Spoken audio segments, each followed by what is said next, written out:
মশলা কষানোর ঝামেলা ছাড়াই সরাসরি কড়াইতে চিকেনের এই রেসিপি তৈরি করার জন্য সবার প্রথমে 1 কেজি চিকেন নিয়ে নিয়েছি কড়াইতে, যেটাতে আমি রান্না করব।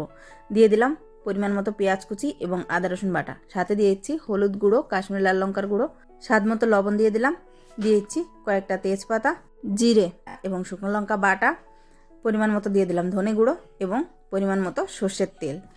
এই সব উপকরণ দিয়ে এরপর দিয়ে দিচ্ছি কয়েক টুকরো আলু। আলুটাকে একটু বড় বড় করেই কেটে নিতে হবে। এবার এই সব উপকরণগুলোকে বেশ ভালোভাবে হাত দিয়ে মেখে নেব। মেখে নেওয়ার পর সরাসরি এই কড়াইটা আমি গ্যাসে বসিয়ে দিচ্ছি। এখানে কয়েক টুকরো টমেটোও দিয়ে দিয়েছিলাম।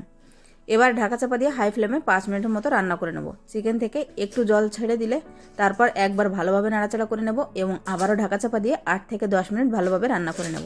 এই পর্যায়ে এর ভেতরে দিয়ে দেবো কয়েকটা গোটা রসুন। আবারও ভালোভাবে রান্না করে নেব আরও 10 থেকে 20 মিনিটের মতো। এরপর সবার শেষে এর ভেতরে দিয়ে দেবো গরম মশলা এবং ধনেপাতা কুচি। সব কিছু দিয়ে একবার নাড়িয়ে নিয়ে গরম গরম পরিবেশন করে নিতে হবে চিকেন কারি। লাইক করে দিন তাড়াতাড়ি। নমস্কার।